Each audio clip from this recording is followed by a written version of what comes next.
Dr. Chaim Weizmann rides high. His great achievement, the Balfour Declaration, issued on November 2, 1917, is celebrated by Jews and non-Jews alike. But his diplomatic talents are less suited to what follows.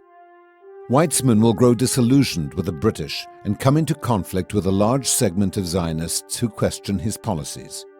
Weizmann's first shock comes only months after the Balfour Declaration when, in April 1918, he leads a Zionist fact-finding mission to Palestine. He writes to British Foreign Secretary Lord Balfour. The British viewed us with suspicion, the Arabs with hostility. We found ourselves in an atmosphere very unfavorable to our work. Weizmann biographer Norman Rose explains the military administration's attitude.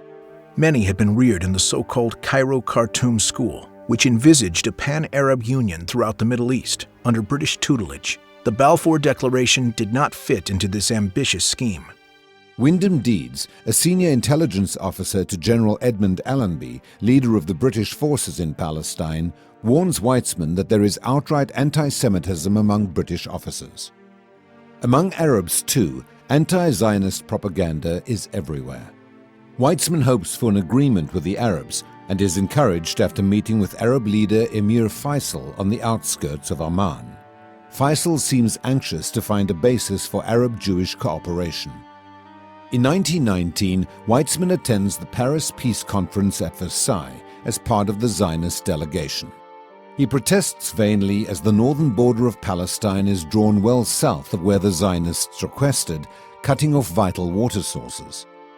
The next year, Weizmann returns to Palestine to investigate rumors of Arab agitation.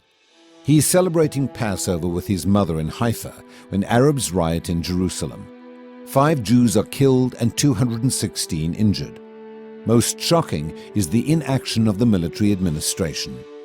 Weizmann goes to Cairo to see Allenby, who describes their meeting.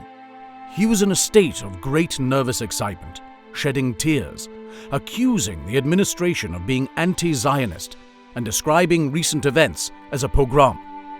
The Arabs hope through their show of force to influence the British to jettison the Balfour Declaration at the San Remo conference later that month, which is to determine the fate of former Ottoman lands. Weizmann hurries to San Remo, where Balfour reassures him that British policy is set. There is more good news. British Prime Minister Lloyd George agrees to Weizmann's suggestion that staunch Zionist Sir Herbert Samuel should be appointed the first High Commissioner of Palestine. In July 1920, Weizmann is installed as president of the World Zionist Organization. Weizmann is now confident about the future, but he soon hears disturbing reports that Samuel is weak, frightened, and trembling when dealing with the Arabs. In March 1921, Samuel appoints Hajj Amin al-Husseini, an instigator of the 1920 Arab riots, as Mufti of Jerusalem. Samuel does so in the hopes of co-opting Husseini. It proves a terrible blunder. There is more bad news. That same month, at a conference in Cairo, with Colonial Secretary Winston Churchill presiding, Faisal's brother Abdullah will be given Transjordan, reducing the territory of the Jewish national home by 77%. In May 1921, riots again break out in Palestine. Samuel, in an attempt to appease the Arabs, calls for a temporary stop to Jewish immigration. Weizmann says, The decision came as a severe shock to Jews everywhere. Immigrants already within sight of the shores of Palestine were not allowed to land.